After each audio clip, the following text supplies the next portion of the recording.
नमस्कार, अपना उत्तर प्रदेश देख रहे हैं आप। मैं हूं आपके साथ विवेक तिवारी। तो लखनऊ में आज सीएम योगी आदित्यनाथ ने प्रेस कॉन्फ्रेंस की। दरअसल सीएम योगी आदित्यनाथ के दूसरे कार्यकाल के यानी कि 2017 के बाद से जब 2022 में सरकार रिपीट हुई है योगी आदित्यनाथ के, तो आज 100 दिन पूरे हो गए। इसी उपलक्ष्य में सीएम योगी आदित्यनाथ ने सरकार की उपलब्धियां गिनवाई। इसके साथ ही साथ विपक्ष पर उन्होंने जमकर निशाना भी साधा। वहीं आजमगढ़ और रामपुर चुनाव में जीत के बारे में बात करते हुए उन्होंने विपक्ष पर निशाना साधा। क्या कुछ कहा है सीएम योगी आदित्यनाथ ने, वो आपको सुनवाते हैं।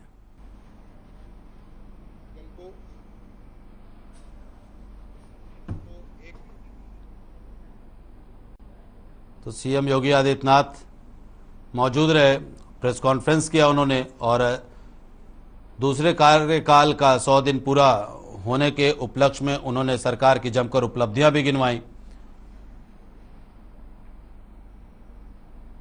और इस मौके पर सीएम योगी आदित्यनाथ ने कांग्रेस और सपा पर भी तंज कसा और विधान परिषद चुनाव में बीजेपी ने 33 सीट पर जीत हासिल की।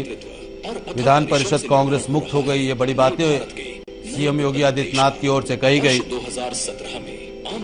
इसके अलावा सीएम योगी आदित्यनाथ ने यह भी कहा कि बीजेपी ने आजमगढ़ और रामपुर लोकसभा उपचुनाव में जीत हासिल की। ये अपने आप में बड़ी उपलब्धि है बीजेपी के लिए। देश के इतिहास में 37 साल बाद किसी सरकार को दोबारा चुना गया और माननीय मुख्यमंत्री जी प्रदेश के पहले ऐसे मुख्यमंत्री बने जो अपना 5 साल का कार्यकाल पूरा कर पुनः चुनकर आए। योगी सरकार ने पहले 100 दिन, 6 माह, 1 वर्ष और अगले 5 वर्ष की कार्य योजना बनाने की पहल की। विभागवार माननीय मंत्रियों के नेतृत्व में मुख्यमंत्री जी के समक्ष कार्य योजना प्रस्तुत की गई।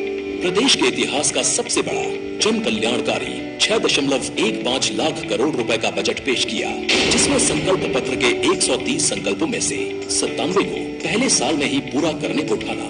सरकार जनता के द्वार अभियान में मंत्री समूहों को जिलों में भेजकर सरकारी योजनाओं के विकास का निरीक्षण किया। सरकार को गांव तक पहुंचाने के लिए ग्राम सचिवालय का सिद्धांत दिया और सभी ग्राम सचिवालयों को इंटरनेट से जोड़कर समस्त सरकारी सेवाओं को जन जन तक पहुंचाने की पहल की। 15 करोड़ लोगों को निशुल्क डबल राशन के उपहार को जारी रखा। महिलाओं को निशुल्क गैस सिलेंडर, 12,000 करोड़ रुपए से अधिक गन्ना मूल्य का भुगतान और अब तक कुल 1,76,638 करोड़ का भुगतान किया गया। भवन कृषि केंद्र स्थापित किए गए। माननीय प्रधानमंत्री जी के कर कमलों से ग्राउंड ब्रेकिंग सेरेमनी 3 के माध्यम से 80,000 करोड़ से अधिक की निवेश परियोजनाओं की शुरुआत हुई। जैसा भी योगी जी बता रहे थे, रिफॉर्म, परफॉर्म, ट्रांसफॉर्म के मंत्र के साथ आगे बढ़े। हमने पॉलिसी स्टेबिलिटी पर जोर दिया है, कोऑर्डिनेशन पर जोर दिया है, ईज ऑफ डूइंग बिजनेस पर जोर दिया है। मेरा विश्वास है कि यूपी ही है जो 21वीं सदी में भारत की ग्रोथ स्टोरी को मोमेंटम देगा। युवाओं को स्वरोजगार के अवसर उपलब्ध कराने के लिए विशेष ऋण मेले का आयोजन कराया तथा 2.95 लाख करोड़ रुपए की वार्षिक ऋण योजना की शुरुआत की। उद्यम सारथी ऐप के माध्यम से युवाओं को स्व उद्यम के द्वार खोले। युवाओं को निःशुल्क टैबलेट, स्मार्टफोन का वितरण किया। प्रदेश के ग्रामीणों को आबादी की जमीन का मालिकाना हक देने के लिए 11 लाख आवासीय अभिलेख यानी घरौनी का वितरण। सेवानिवृत्त राशन करवाया। 68 से मौसमी बीमारियों को नियंत्रित उत्तर प्रदेश। मित्रों, में भारतीय जनता पार्टी नीत गठबंधन की सरकार के दोबारा सत्ता में आने के साथ ही 100 दिन के सेवा, सुरक्षा और सुशासन के प्रति समर्पित कार्यकाल की इस पहली प्रेस वार्ता में अपने वरिष्ठ सहयोगियों की ओर से आप सबका मैं हृदय से स्वागत करता हूं। उत्तर प्रदेश की जनता जनार्दन ने आदरणीय प्रधानमंत्री श्री नरेंद्र मोदी जी के नेतृत्व में, उनके मार्गदर्शन में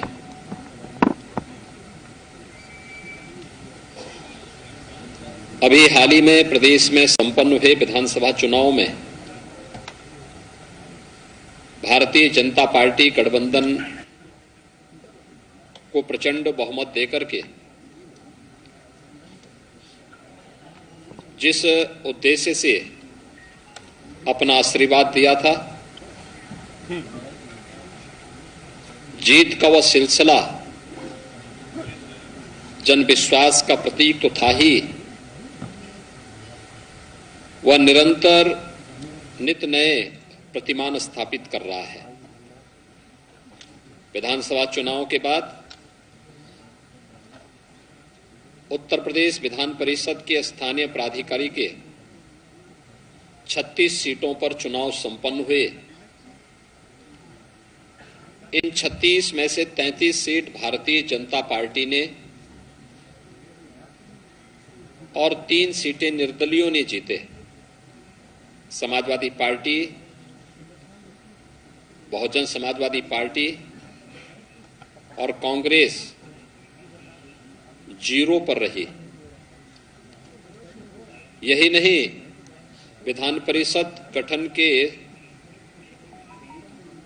पश्चात 87 वर्ष के बाद पहली बार उत्तर प्रदेश विधानमंडल का उच्च सदन कांग्रेस विहीन भी हो गया है। कांग्रेस मुक्त उच्च सदन उत्तर प्रदेश के अंदर हुआ है। विधान परिषद के स्थानीय प्राधिकारी चुनाव के साथ प्रदेश के अंदर 2 महत्वपूर्ण लोकसभा के उपचुनाव भी संपन्न हुए हैं। एक पूर्वी उत्तर प्रदेश में आजमगढ़ में और एक पश्चिमी उत्तर प्रदेश के रामपुर में। दोनों सीटें 2019 के लोकसभा चुनाव में समाजवादी पार्टी ने जीती थी।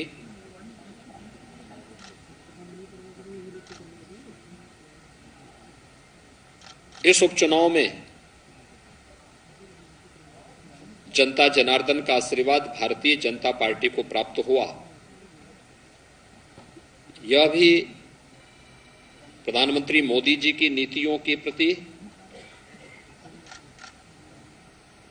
और सरकार की सक्रियता और बेहतर समन्वय का एक परिणाम है कि जनता जनार्दन का आशीर्वाद फिर से भारतीय जनता पार्टी गठबंधन के प्रत्याशियों को प्राप्त हुआ और दोनों सीटों पर भी भारतीय जनता पार्टी के प्रत्याशी विजयी हुए।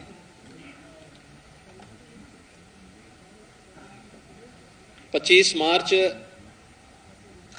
2022 को हमारी सरकार ने प्रदेश के अंदर शपथ ग्रहण किया।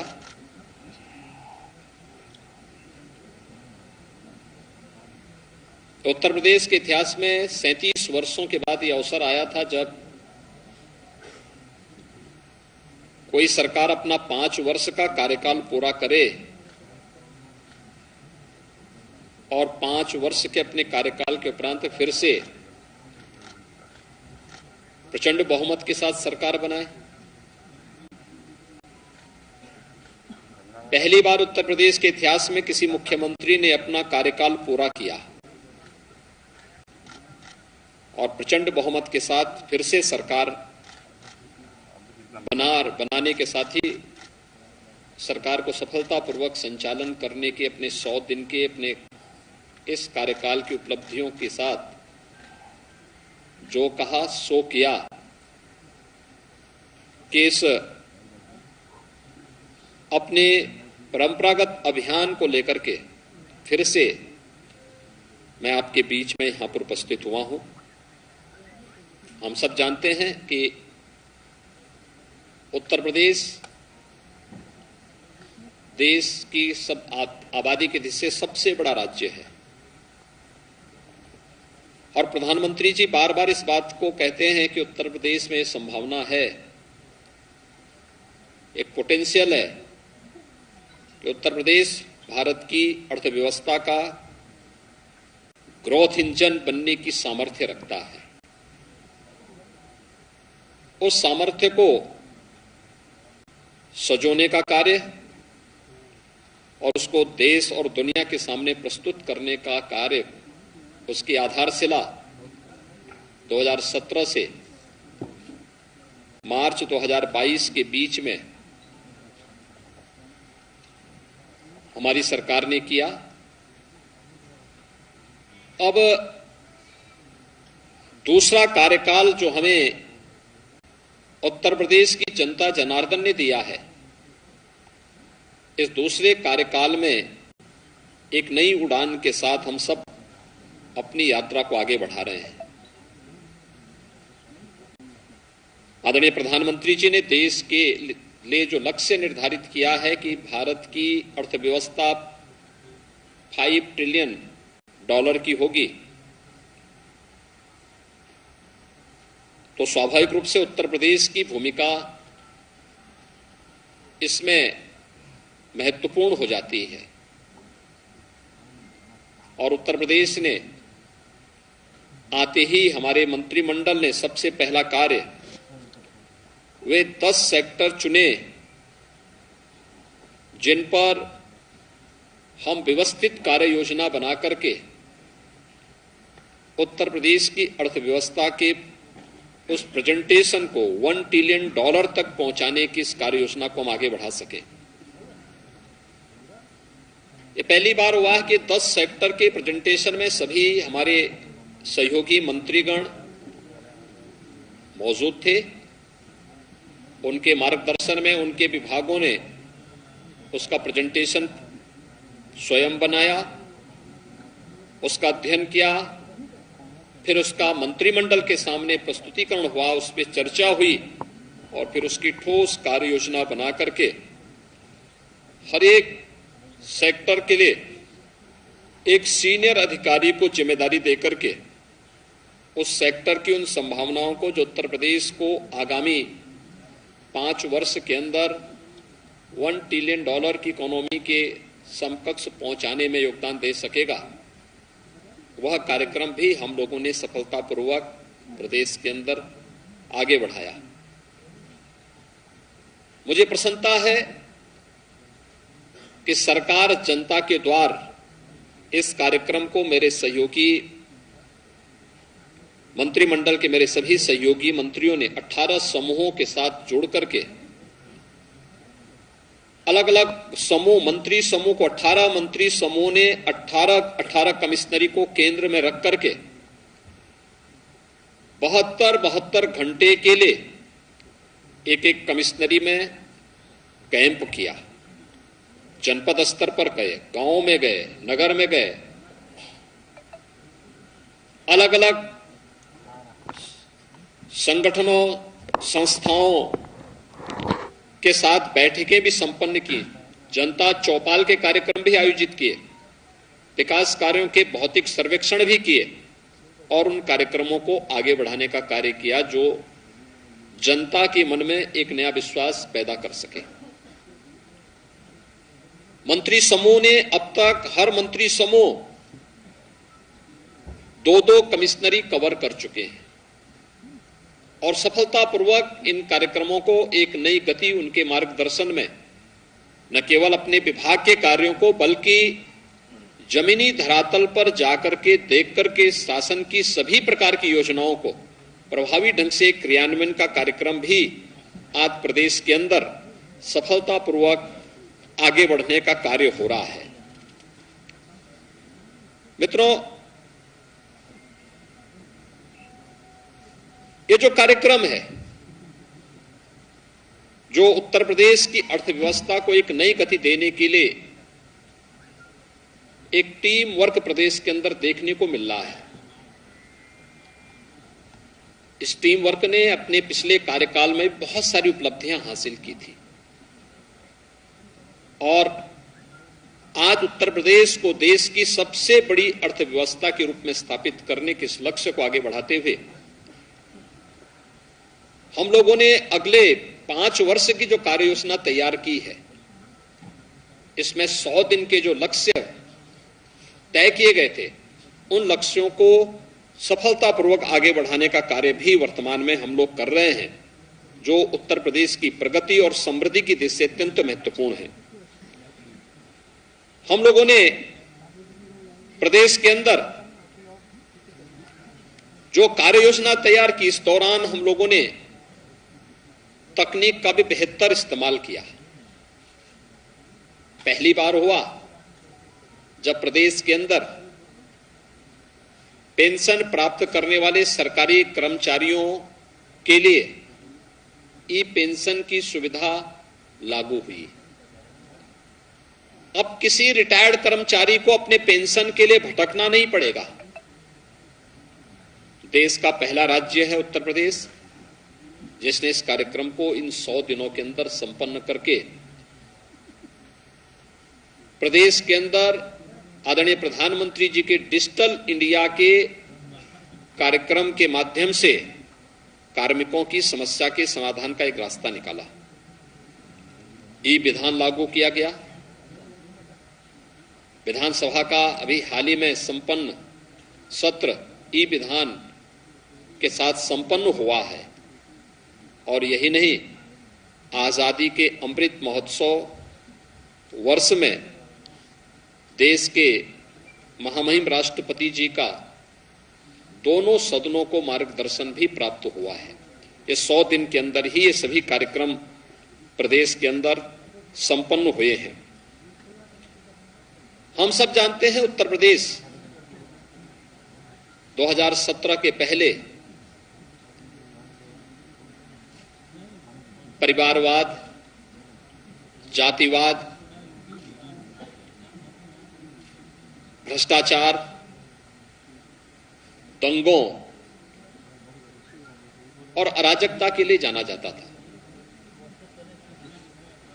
उत्तर प्रदेश के अंदर एक बड़ी अजीब सी स्थिति थी। पहचान का संकट उत्तर प्रदेश के सामने 2017 के पहले था। केंद्र सरकार की योजनाओं को 2014 के बाद अनेक लोक कल्याणकारी, गरीब कल्याणकारी योजनाओं को केंद्र सरकार ने लागू किया, लेकिन राज्य सरकार की इच्छा शक्ति उन्हें लागू करने की नहीं दिखती थी। लेकिन पिछले 5 वर्ष के अंदर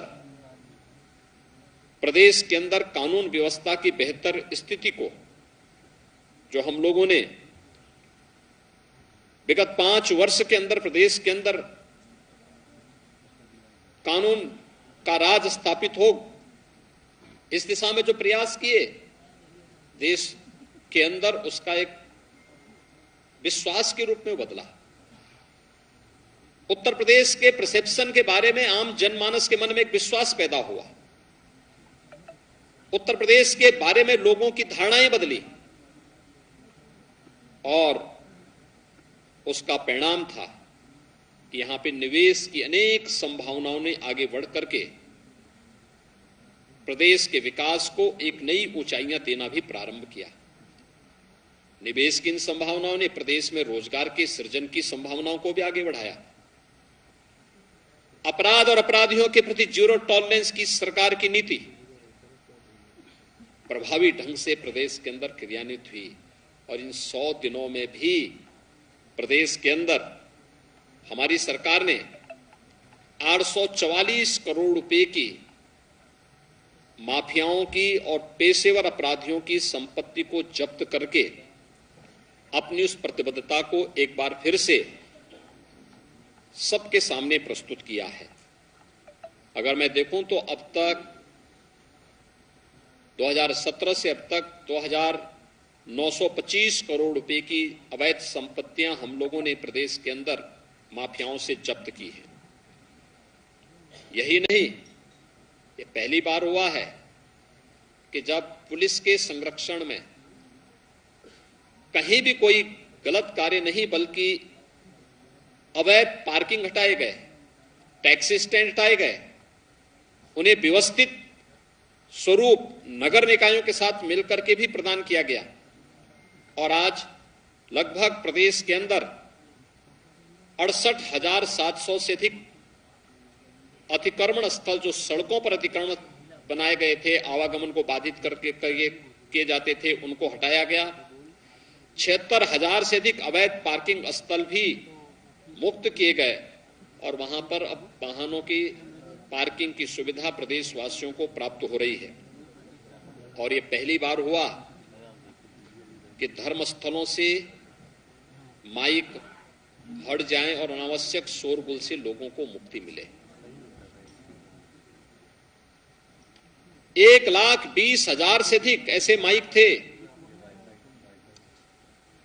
जो या तो हटाए गए या फिर उनके वॉल्यूम को कम किया गया और ये बिना किसी हो हल्ला के स्वतःस्फूर्त भाव के साथ, ये जन विश्वास का ही प्रतीक है कि समाज के प्रत्येक तबके ने सरकार के इस कार्य का पूरा समर्थन किया और सरकार को अपना पूरा सहयोग देने के साथ साथ इस कार्यक्रम में बढ़ चढ़ करके भाग भी लिया। प्रदेश सरकार के ही इन कार्यक्रमों के आगे बढ़ाने का परिणाम है कि आज सड़कों पर कोई भी सार्वजनिक कार्यक्रम नहीं होते, कोई भी इस प्रकार के कार्यक्रम नहीं जिसमें चाहे वह अलविदा की नमाज सड़कों पर नहीं होंगे, बल्कि जहां धर्मस्थल में तय है वहीं होगी। ईद के कार्यक्रम, रामनवमी के कार्यक्रम, अन्य कोई भी कार्यक्रम कहीं भी किसी सड़क पर प्रदर्शन के माध्यम नहीं बने। बड़ी शालीनता के साथ, शांतिपूर्ण तरीके के साथ ये सभी कार्यक्रम प्रदेश के अंदर संपन्न हुए और प्रदेश ने इन सभी कार्यक्रमों को आगे बढ़ाने का काम किया। पास्को